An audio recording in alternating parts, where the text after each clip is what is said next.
Olá, bem-vindo, bem-vinda. Deus abençoe você, Deus abençoe sua casa, Deus abençoe toda a sua família. Que alegria estarmos juntos nessa programação onde nós temos um único objetivo: levar vida, saúde, qualidade de vida para sua casa, para sua família.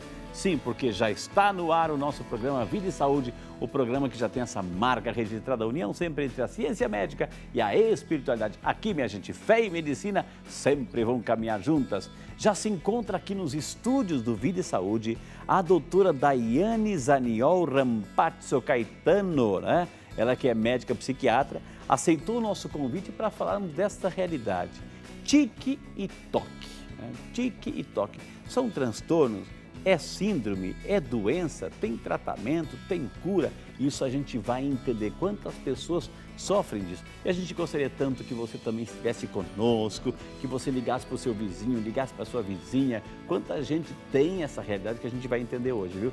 Portanto, fique à vontade. Nós vamos chamar, a nossa produção preparou uma matéria, nós vamos convidar você a assistirmos juntos para darmos início ao nosso bate-papo com a doutora Daiane sobre tique e toque. Sejam todos bem-vindos e vamos à matéria.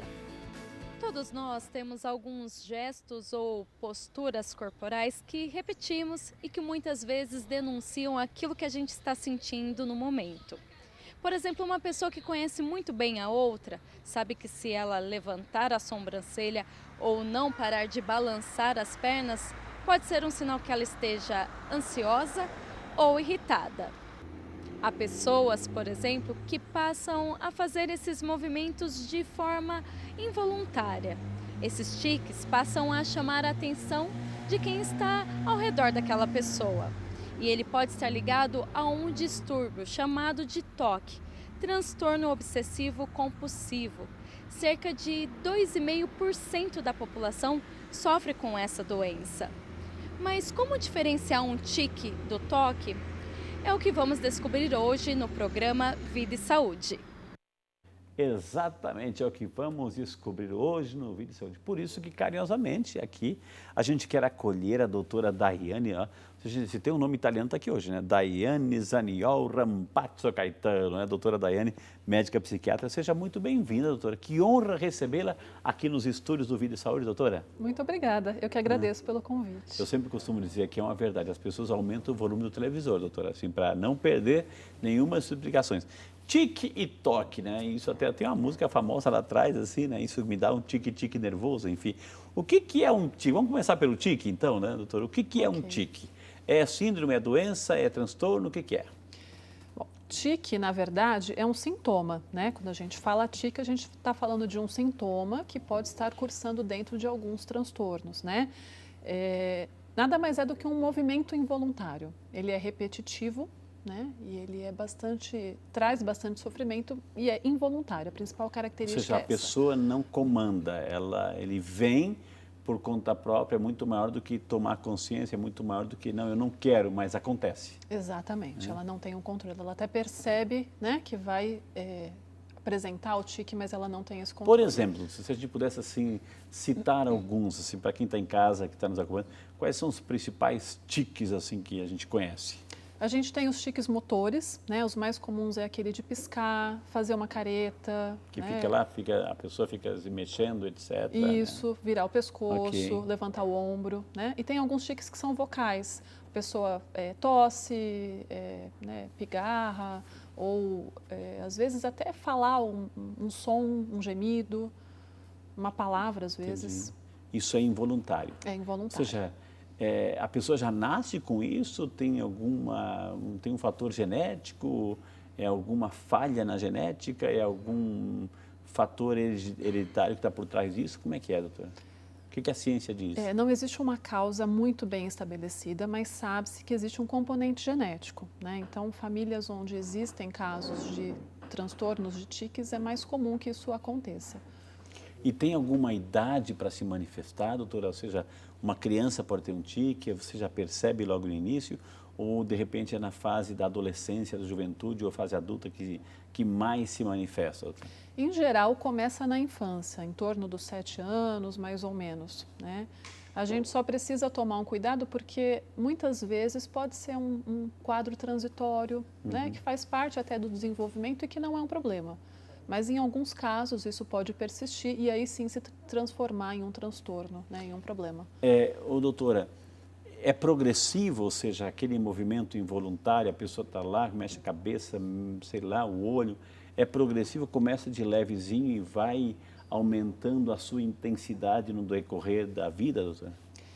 Na verdade, ele tem um curso aí que pode até ser flutuante, a gente diz, né? Então, em algum período da vida isso pode se intensificar, né? Em algum dia pode estar mais intenso do que outro, né? Entendi. Mas, em geral, costuma aparecer um tipo de tique e isso pode ir progredindo, né? Surgindo novos tiques com o passar do tempo. Pode surgir mais de um? Sim, sim, podem surgir mais de um. Porque a pessoa já está predisposta, né?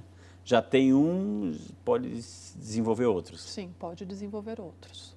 Tanto motores quanto vocais, né? Existe até um quadro em que existe essa combinação, né? Diversos tiques motores com tiques vocais, que é um quadro específico, né? Que a gente chama da síndrome de Tourette.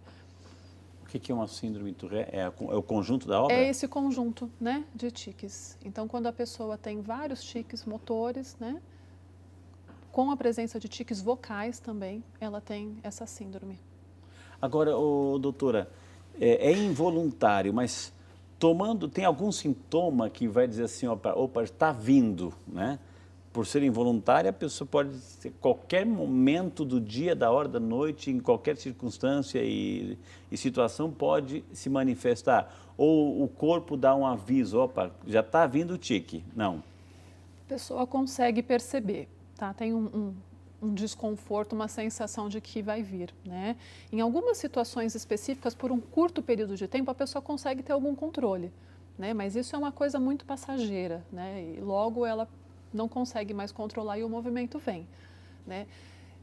A situação em que ela está também influencia, né? Uma situação de mais estresse, de mais tensão, tende a ter mais movimentos. É isso que eu ia perguntar, uma ansiedade, uma situação negativa, uma experiência negativa, uma carga de estresse, acentua, aumenta, ou seja, diminui o tempo do surgimento dos tiques, é isso? Sim, e não precisa necessariamente ser negativo, né? Entendi. Um estresse, uma emoção forte. Ok. Até pode ser positivo, mas a tensão... Alegria, porque o meu time ganhou, etc. Então, vive aquela euforia, né? Isso. Passei no vestibular, ou seja, entendeu? Tem tudo isso. Uma tensão de qualquer Entendi. tipo pode desencadear. Agora, como é que a pessoa trabalha isso? A senhora é psiquiatra. Sim. Como é que a pessoa trabalha isso? Porque tem o fator social, doutora, tem a convivência, tem a vida social. Como é que a pessoa é trabalhada ou não tem o que trabalhar? Não, tem, com certeza tem, né? Acho que a grande questão é essa, né? O convívio social, porque a maioria das pessoas não conhecem ou não entendem, né? Na criança, por exemplo, é muito complicado, né? Porque os amigos... Porque muita gente vão fazer o famoso bullying, a gozação, tentar imitar. Olha lá o fulano do pescoço, etc. Né? Sim. Então, trabalhar isso, Sim. doutora, como é que E é? esse até é um dos fatores que prenunciam para a gente de que é necessário um tratamento, né? Então, uma criança que tem algum tique, né, não muito frequente, que não repercute muito, aparentemente está tudo bem, né? Quando esses tiques começam a ficar mais frequentes, né, e mais desconfortáveis, primeira coisa, a pessoa precisa ter bastante orientação a respeito, né? O que é o tique, né? Como que ele se manifesta. Se está incomodando, se está desconfortável, buscar um tratamento, né? Entendi. Às vezes a família precisa ser orientada, as pessoas que estão ao redor precisam ser orientadas. No caso de uma criança, a escola precisa ser orientada. Porque tem toda essa questão do convívio, doutor. Não é fácil, né? Porque, aliás, não é fácil os defeitos, etc. Mas, assim, quando é uma coisa involuntária, uma situação involuntária, você convive, aí os amigos vão fazer, a pessoa pode entrar num quadro, assim, de tristeza, de angústia, e, de repente, pode desencadear uma depressão. A pessoa não quer sair de casa porque sente-se envergonhada, os amigos vão fazer gozação, não vão entender, os coleguinhas do colégio também, etc. Tudo, né? É exatamente isso. A pessoa que está, de repente, sei lá, na vida adulta, vai namorar, etc., tem aqueles tiques, ou seja, tem todo assim, Agora a senhora falou de tratamento. Tem tratamento isso? Tem tratamento. Para quê? Para amenizar? Para amenizar, né? Na verdade, o transtorno de tique, em alguns casos ele pode remitir por si só, né? Então, até 1/3 dos casos, eles vão remitir antes da vida adulta, independente do tratamento. Aos poucos vão desaparecendo? Sim. Mas pode despertar lá na frente? Pode acontecer. Como ele tem esse curso que é flutuante, ele pode, né, sumir e pode voltar. Né? E esses casos que são crônicos, em que vão persistir até a vida adulta, né, existe tratamento para ter um controle, tá? Então, a gente consegue diminuir a frequência, a intensidade dos tiques, mas nem sempre a gente consegue eliminar totalmente. Mas existe tratamento, mais brandos, o espaço entre um e outro fica, com o tratamento fica mais acentuado, etc. Então, esse é o tipo de tratamento. Sim. E é um tratamento de autoconsciência, de autoconhecimento, ou um tratamento realmente com uso às vezes, de medicamento, doutora? Sim, o uso de medicamento ele é bastante frequente. Em geral, a gente usa a combinação de medicamento e a psicoterapia. Na psicoterapia, existem algumas técnicas específicas que ajudam a pessoa a buscar um controle, né, desse movimento. Durante a manifestação do tique? Isso. Ou seja, a pessoa está tendo tique, então ela ali vai aprender algumas técnicas na terapia de como lidar com essa situação e de como bloquear, é mais ou menos isso? Isso, seria mais ou menos isso. Né? Ai, que maravilha. A senhora citou que o conjunto desta obra chama-se Síndrome de Tourette? A síndrome de Tourette é quando você tem esse quadro específico, que é um quadro já de longa duração, você precisa ter pelo menos 1 ano, né, cursando com os tiques e precisa ter as duas formas, tanto o motor quanto o vocal. Ok. É que a gente preparou uma matéria, doutora, eu gostaria que a senhora também assistisse conosco, essa síndrome, e aí a gente assiste, entende um pouquinho mais, e a doutora Daiane vai completar aqui as informações. Vamos lá. Então, eu encostava o ombro na parede, eu mexia o ombro, eu piscava. Rodney é jornalista, estudante de psicologia e sofre de um transtorno neuropsiquiátrico chamado Síndrome de Tourette. A síndrome costuma surgir a partir dos 6, 7 anos de idade. Ela se apresenta em forma de tiques involuntários rápidos e repetitivos, como mostra nesse filme.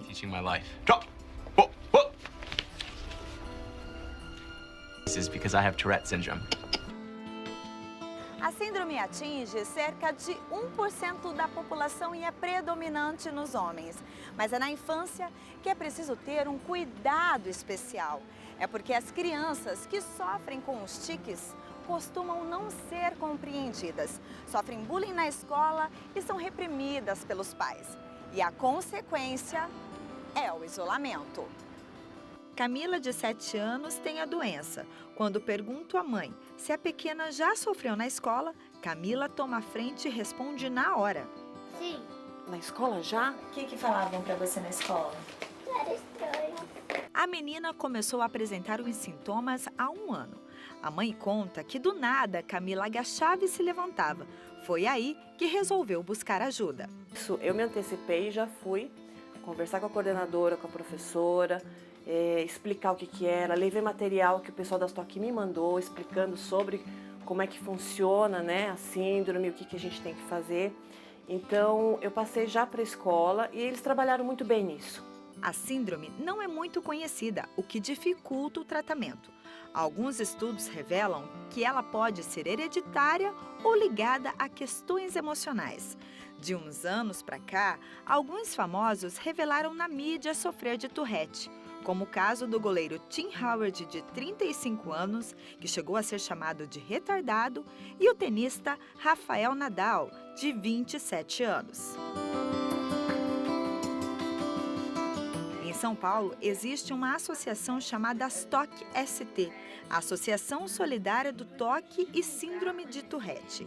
A associação apoia não só quem sofre do problema, como também os familiares. A gente explica o que é o toque, explica o que é o Tourette, e aí a gente explica as formas de tratamento, por que aconteceu, o que causa o Tourette, o que causa o toque e como é que ela pode buscar ajuda. E se as pessoas ao entorno não tiverem informação, não acolher, não aceitar, é pior. Porque quando o portador de Tourette se sente acolhido e aceito, os tiques ficam mais leves, com uma frequência menor.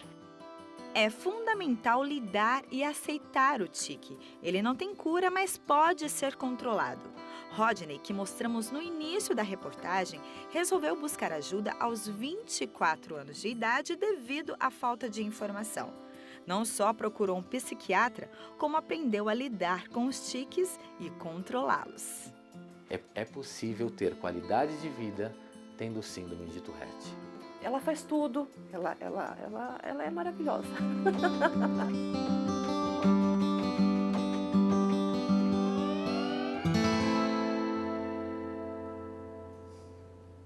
Ela mandou beijinho. Beijinho para você também, linda. Você é linda demais, viu? Então, isso então é a síndrome de Tourette. Né? Um pouco desse trabalho involuntário que o próprio organismo vai se manifestando em um determinado momento. De repente, a pessoa não tem nada, aparece também do nada, doutor? Ou já desde os primeiros, assim... Em geral, ela começa a aparecer nessa fase, né, da infância, em torno dos 7 anos. Mas ela aparece de uma forma progressiva, né? Então, começa com um tique apenas, vão surgindo outras formas, né? Motores, depois de um tempo surge o tique vocal. A gente viu no filme, etc. O tique vocal, assim, não tem nada a ver com gagueira, não é? Não tem nada a ver com gagueira. A pessoa que tem dificuldade, que vai, né, entendeu? Falar com dificuldade, que é o tartamudo, o gago, não tem nada a ver com isso. Não é isso. Não, né? É uma emissão de som mesmo, né? Em alguns casos não é tão frequente, mas essa síndrome é conhecida também pela emissão de palavrões, às vezes. A pessoa fala palavrões no meio da frase, né? Ou fica repetindo o mesmo palavrão várias vezes. Ah, olha só, sem querer. Tudo sem isso querer. Entender sem querer, Sem né? querer. Então, quando começa a aparecer na criança, né? Primeiro os pais ficam sem saber o que está acontecendo, né? Acham que é voluntário, acham que é malcriação. E aí, às vezes, a criança até é punida por isso, sem os pais saberem exatamente o que acontece. Às vezes você está lá do nada, surge assim aquele soluço, né? Você fica, também não é isso. Aquele soluço é momentâneo, é alguma coisa que te aconteceu. Também não é esse soluço que... A gente fala soluço, né? Mas de repente é uma pessoa que fica lá, entendeu? Não tem nada a ver com isso. É momentâneo. Não é, né? Entendeu? Gente, hoje nós estamos falando sobre tique e toque, né? Então, com a doutora Daiane, ela é médica psiquiatra, está nos esclarecendo tudo sobre essa realidade, a gente está entendendo, a gente está perguntando. Eu também gostaria que você ligasse para o seu vizinho, para a sua vizinha, para interagir conosco, para dizer assim, olha, eu conheço, olha, tem tratamento, aquele teu filho, aquela tua filha, aquele teu esposo, a tua esposa, que vive essa realidade, e hoje a gente está trazendo à tona essa realidade para enfrentar e para trazer, assim, orientações, informações de como também lidar com isso e como conviver. A gente já viu na matéria que, infelizmente, não tem a cura, né? Porém, a pessoa pode viver, ter uma vida normal com qualidade de vida, com qualidade. Né? Cura não tem. Como eu disse, existem alguns casos que remitem espontaneamente, né?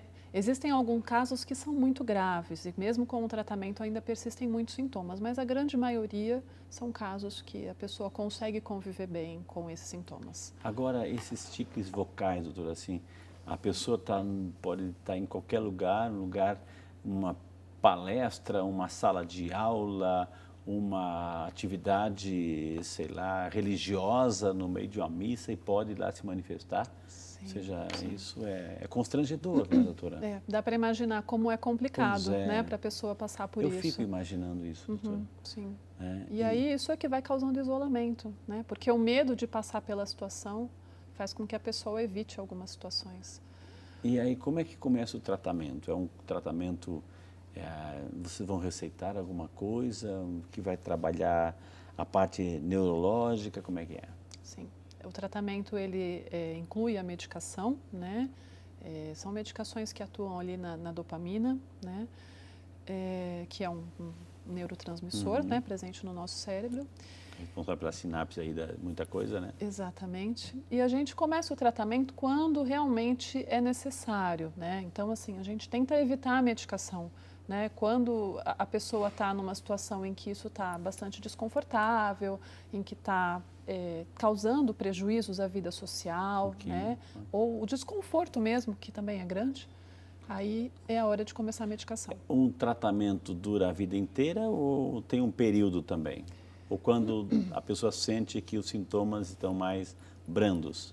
Olha, isso é muito variável, né? Em alguns casos a gente consegue interromper o tratamento, a pessoa remite os sintomas, mas muitas pessoas mantêm a medicação para o resto da vida. Ok. Gente, esse é o Vida e Saúde, hoje falando tique ou toque. Eu já perguntei aqui tique, mas agora no próximo bloco vamos perguntar o que é o toque, o transtorno obsessivo compulsivo. Tem muita gente também que infelizmente sofre por causa disso. Vamos entender o que é primeiro. Então, não sai daí, a gente volta para você. Este é o Vida e Saúde, ele é seu, a gente volta.